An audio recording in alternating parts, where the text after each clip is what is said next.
Information to help you run your business better and improve your marketing campaigns. My name is Hank Hoffmeyer, and thank you for joining me on Hank's Marketing and Business Tips.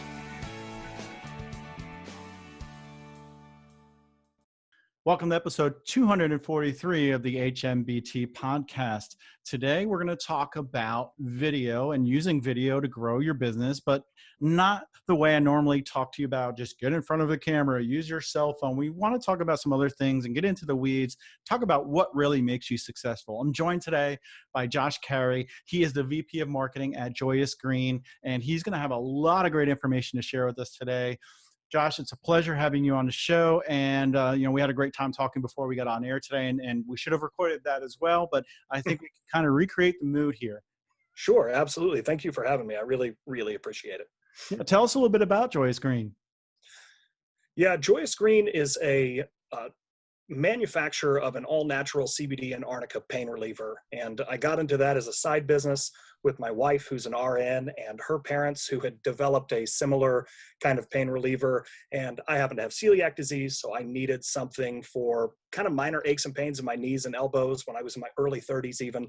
And just through the miracle of wanting to consistently start businesses, we started this side business, and that side business took over, and I left a previous job as the e-commerce director at atbbq.com, which is a great 7 years kind of prior to this, to start this new business almost 2 years ago now. So awesome. Yeah, I was going to mention that people are going to say, hey, if this is a side hustle and it's this natural stuff and all that, where's all this experience come from? But it's from that, but also, all things barbecue and some great things that are happening over there.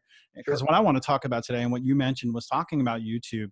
I actually had a coaching session with someone today because I'm a SCORE mentor, which is an organization that provides mentors to people that need it when they want to start a business or just do business better. And I was talking to someone, and they talked about the importance of quote unquote SEO or having blog content on their website. And I said, well, in today's day and age, it's great to have that, and you should still be doing that. But who really goes and searches and finds blog posts anymore? Probably if you stumble upon it on social media, maybe you'll read it or put it into your pocket queue, which is what I do.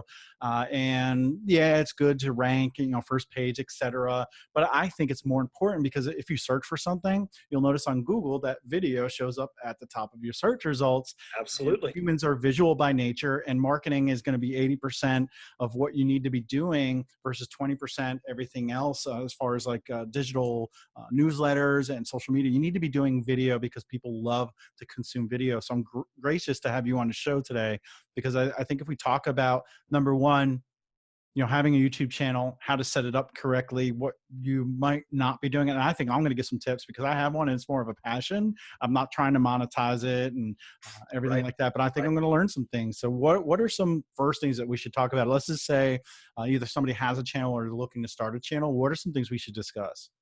Yeah. So first things first, if you're selling a product, whether it's a physical product like me with CBD or all natural skincare, some of the other things we sell, or you're selling high-end grills, outdoor kitchens, one of the first things you're going to want to do is get video on those products specifically. And so I always tell people to start looking at the customer buying cycle and that traditional funnel, and then go right to the bottom where the first sale happens. The sale's going to happen on a product page. And so you want to make videos about the products, your best-selling products. Pick your top 2 or 3, make some videos on those, and make sure they're implemented on your site and on your YouTube channel. And then from there, you can start building content that people are searching for. So in my case, we had done a bunch of back at All Things Barbecue, we'd done a bunch of products about grills we sold, and they weren't getting a lot of views. But when people got to the page and they watched the video, we noticed that our conversion rate was spiking. So we knew people were watching the videos, consuming the video, but people were not finding us.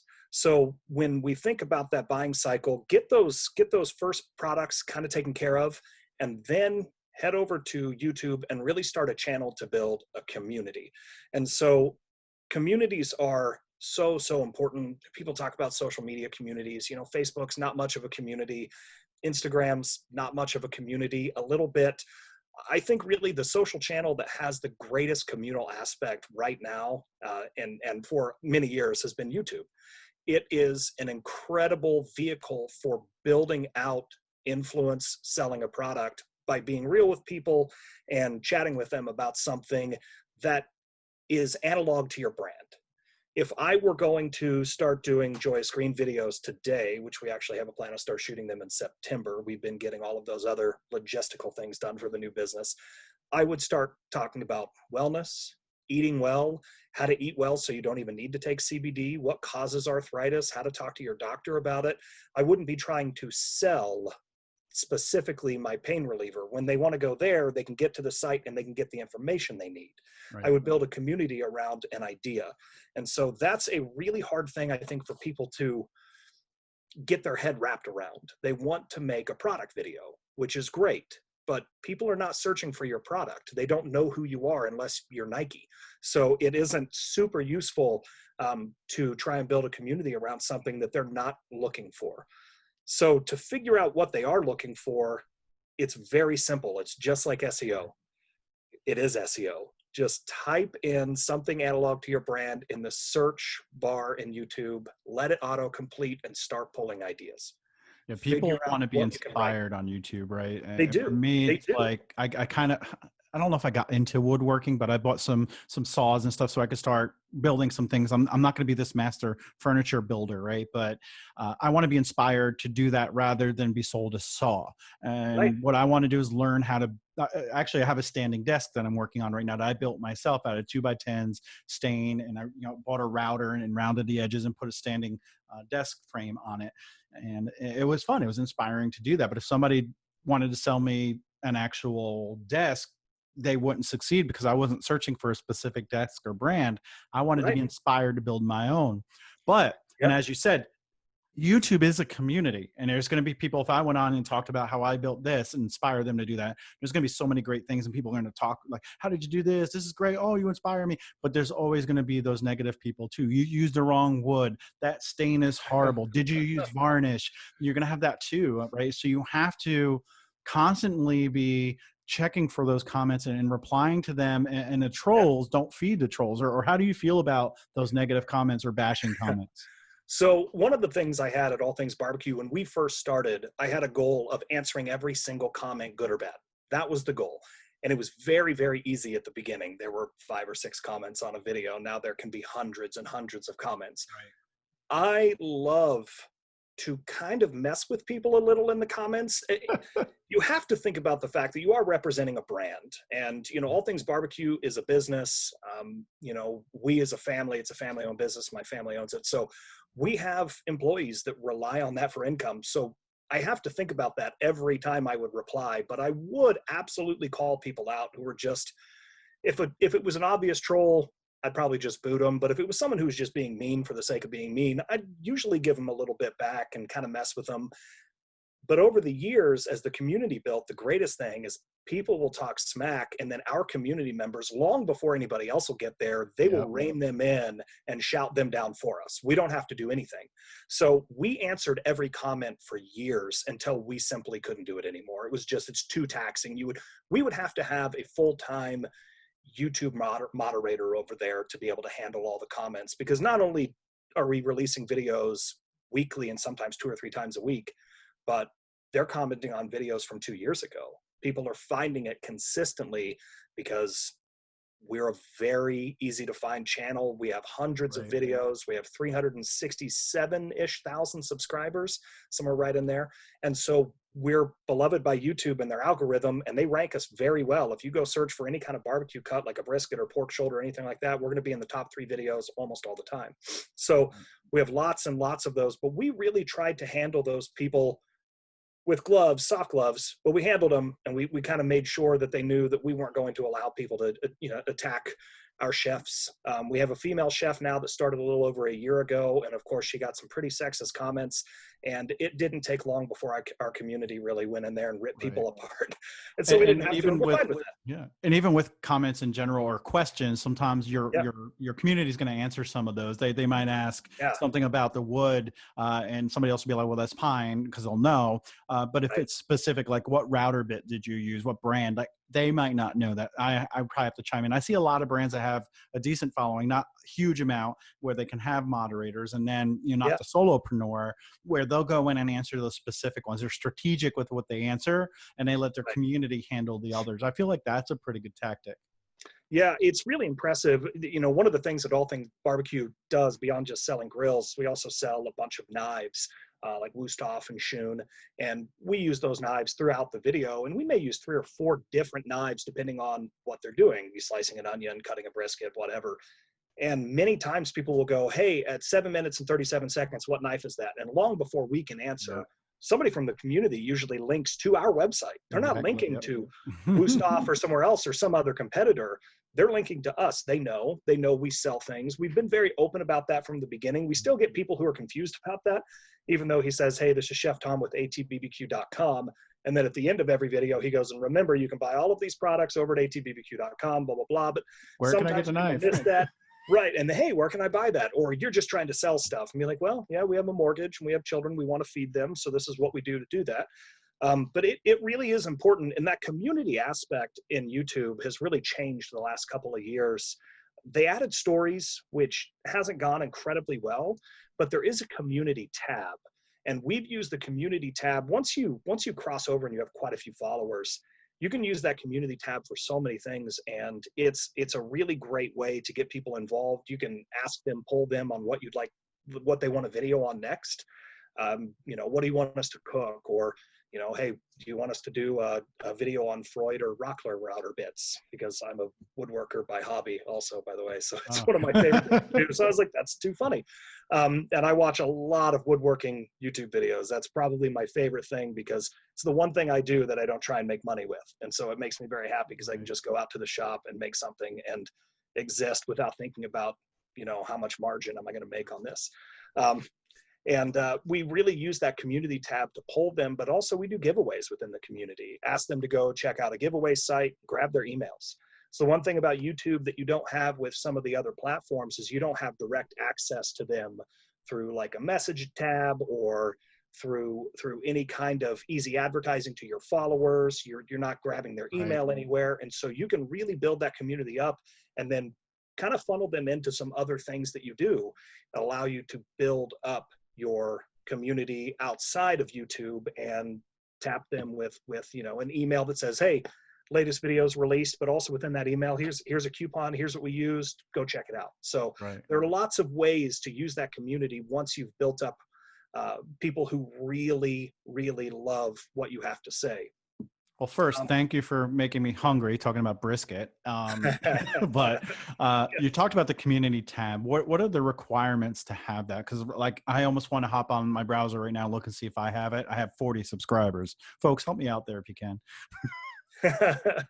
Go subscribe. I am not sure. We got it immediately in beta, but we were contacted, God, I want to say 3 years ago. YouTube contacted us and they set up some phone calls. There were 12 mid-sized channels. I think all of us had between 50 and 150,000 subscribers at the time.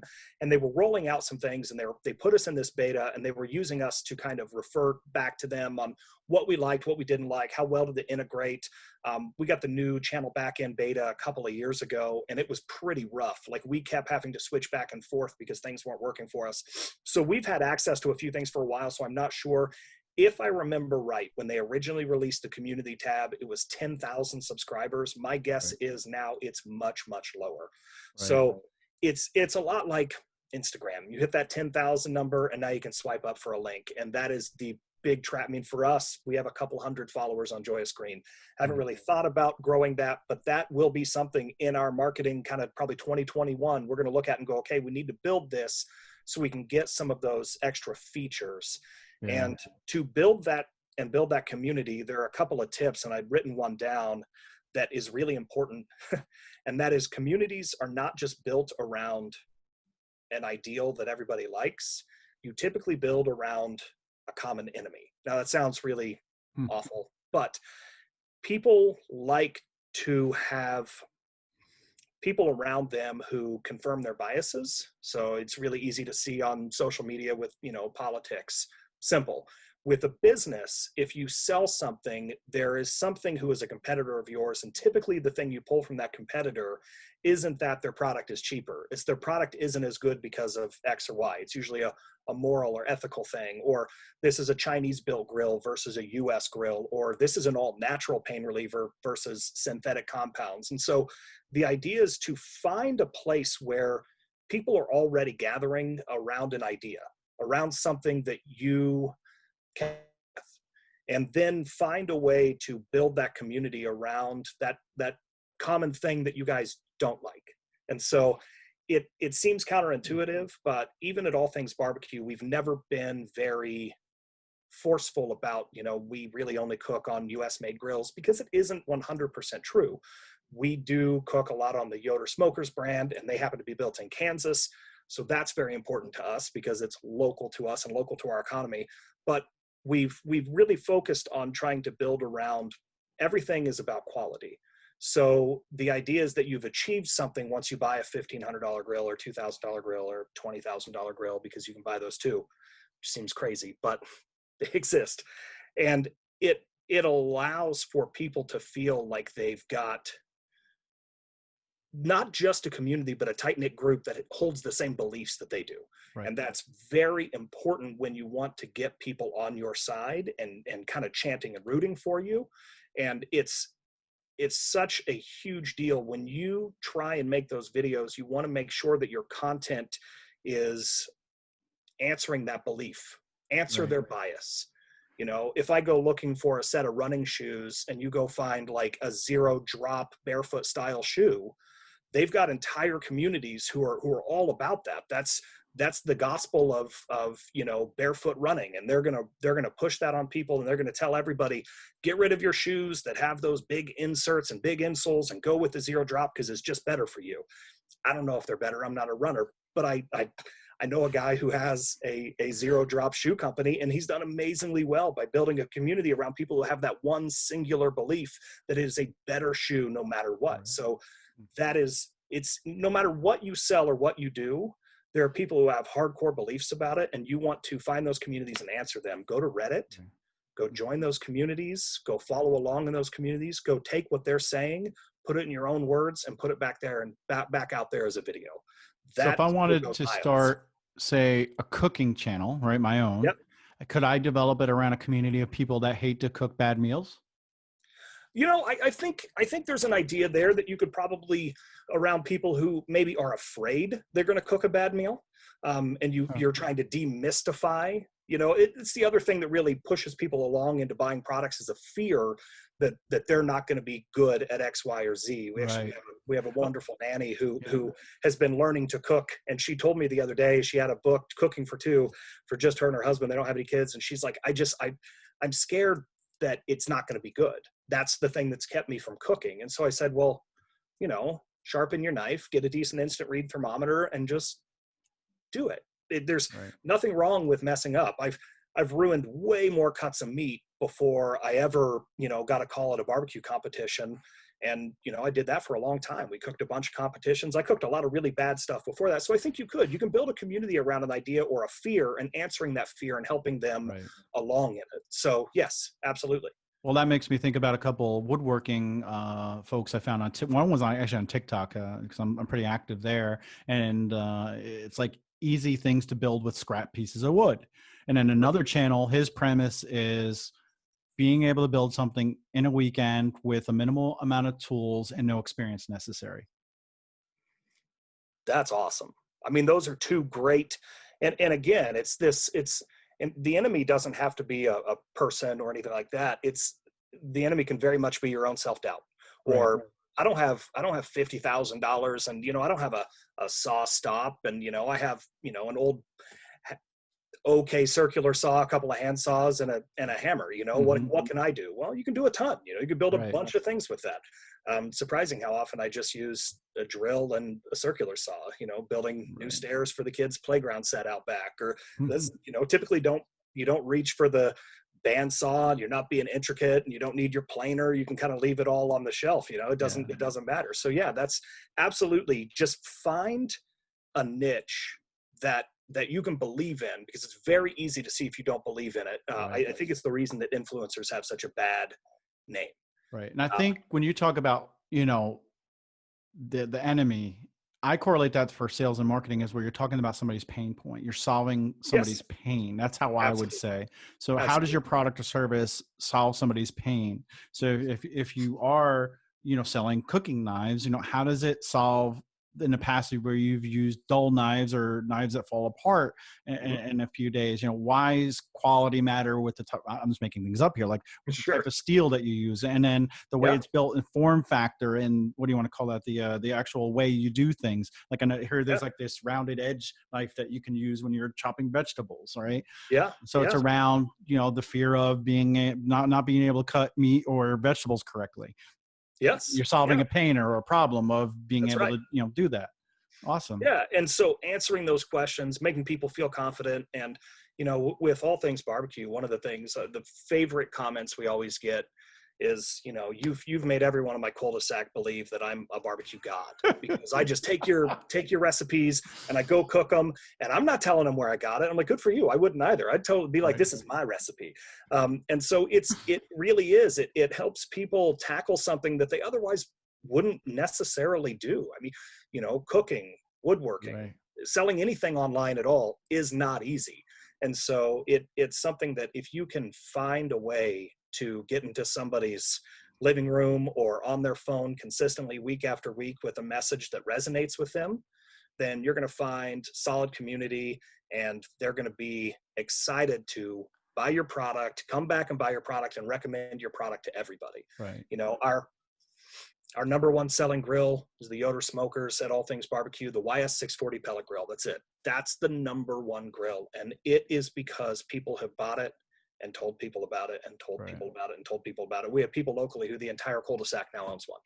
Well, I 4 bought or a 5 Weber grill, and I'm so so glad I did, right? Because it cooks yeah, so much greater than my old one. And I bought the iGrill, which is the Bluetooth thermometer. Does that yes, does that mean you have to yeah. take my man card now, or? No, not at all. I love those. In fact, the Yoder has Wi-Fi built in, and you can control your grill and see the cook and do all the things. Now, I love gadgets. Anything that takes away my need to work on something. To me, not having an iGrill or any other kind of like leave-in thermometer is sort of like not having any business intelligence in the back end of your company. You're like, no, I can tell when things are good. Can you though? Really? I mean, you might kind of know, but you really need to have better Yeah. data.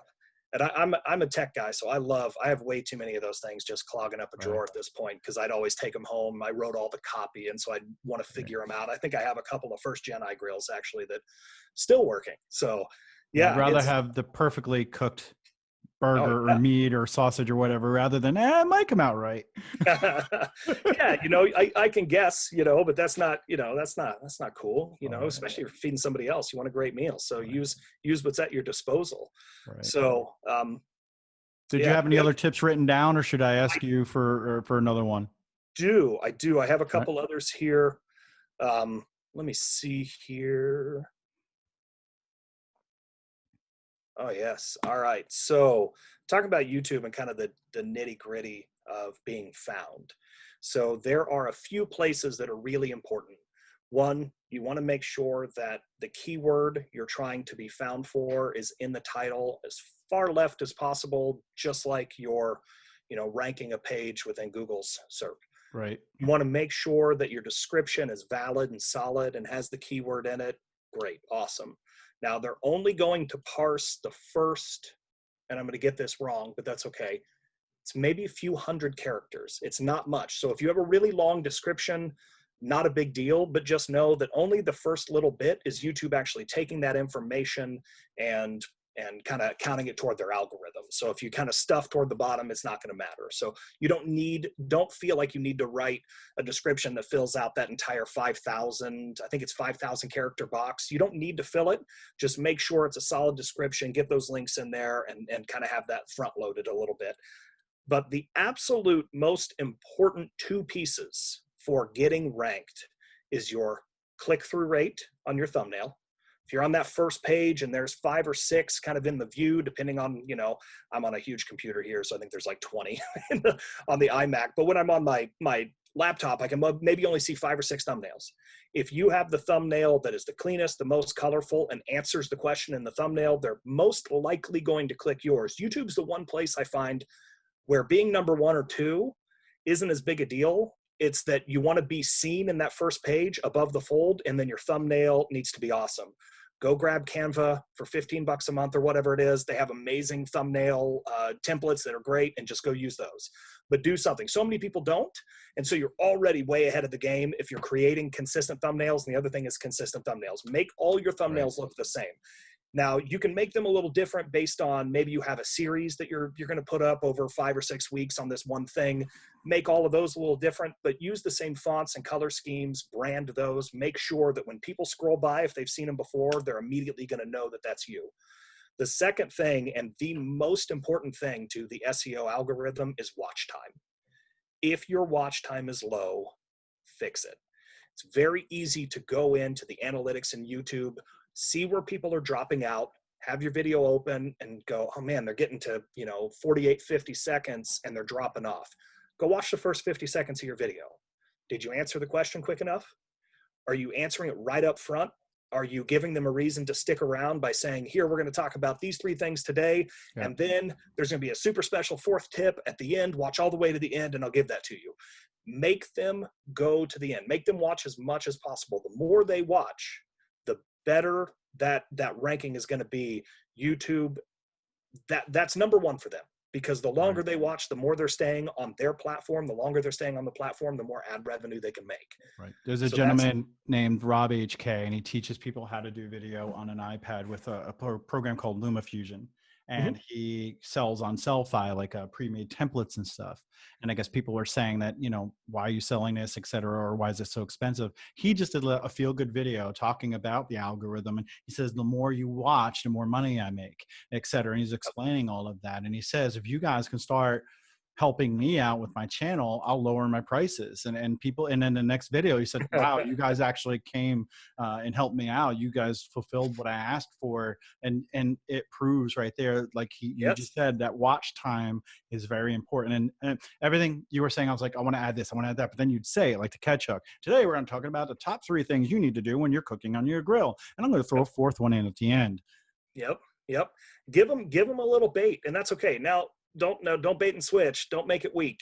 A lot of times I'll watch and then I'll go to the very end and I'll go, oh, that was your thing. Like, yeah, you can't be like, oh, and don't forget, the 4th thing is don't forget to hit the bell, because that'll notify you. That's a little goofy. So really, when you're coming up with video content, we always do kind of an audio and video breakdown. We don't script them, but we know what we're going to say. We know what we're going to cover. That way we understand the shots we're going to get. Almost everybody doing YouTube, except for like a YouTube original, they're shooting with a single camera. So you need to be able to stop, do the close up, pull back. And so there's a lot of work there. So when we make the content, the first thing you want to do is break down your tips and just pull a good one out and roll it to the end and make that your bonus. Yeah. Nobody, if you have 3, talk about 2, then add the 3rd one for the end, right? No one knows you had 4 or 3 to start with, so you can say you have 2, and then there's a bonus one. So that's always a good way to drag them through. And the other thing I notice with a lot of videos is there is a lot of fluff at the beginning. Just too much, hey, here's how my week's gone. That's great if you're a vlogger, but if you're there trying to really develop a relationship with somebody, get right into what you said you were going to give them in the video title and the video thumbnail. Get there as quick as you can, because that's what they're there for. And the quicker you get there, the more that's the hook, and they're going to stick around a lot longer. Right. Short intros, folks, too. I used to have a long intro in the beginning. You want to get in. Today, we're going to talk about these 3 things, and then maybe have a short, like your logo comes up, tiny bit of music, and boom, jump right back into it. Hey, we're back. And then just jump in. Yeah. 5 seconds. I mean, that's All Things Barbecue is, hey, I'm Chef Tom, and today we're going to do this brisket. They just did Poor Man's Burn Ends, which is a chuck roast cooked like burn ends, which are great. And then it's the quick video intro, and then bang, they're into here's the cut we're working on today. Let's trim it up and start seasoning. Like, there's no fluff. And so fluff is fine from time to time if you have that kind of one-on-one vlog style relationship where you Yeah. really want to talk about things, I have a couple of channels that people really should check out. First of all, you should check out All Things Barbecue if you cook, because it's amazing. Eric Bandholtz and the crew over at Beard Brand do an amazing job. Eric is a really cool guy. He's really helped me with my mustache the last year, really getting it all waxed and fancy. But he does an amazing job. They do these really great videos on men's hairstyle and kind of men's lifestyle now. They've grown a bit. But he does some of these walk and talk videos around his neighborhood that are just all about, who is Beard Brand and what are we doing? And those are really awesome. They're really cool. But that video is specifically, that's the title, that's the thumbnail, that's what they know they're getting. They're getting something that's a little more philosophical and hey, how you doing? Here's how life has been for us, and less about like, here's 5 style tricks, but let me fill it with 5 minutes of something you don't care about. Don't do that. Separate those. So it's okay to be personal and kind of have that vlog thing going on, but you want to make sure that that's in a separate video and you're giving them exactly what they've asked for.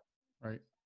And folks, if you sell products, check out Daniel Schiffer. He is awesome. He actually like trains other people how to do product videos, and he shows you, he breaks down his B-roll, which is, you kind of mentioned it without mentioning it, having Yes. product shots, instead of just being on camera. But he's really awesome. I've learned a lot about using Final Cut from him, about transitions and using music.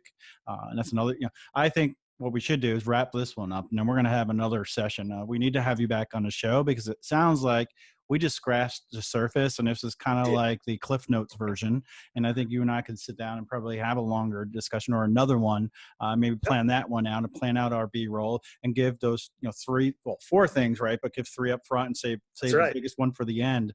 But until then, how can people find you, start a relationship with you, do business with you? Yeah, absolutely. You can always head over to joyousgreen.com, kind of check out our products and the information there.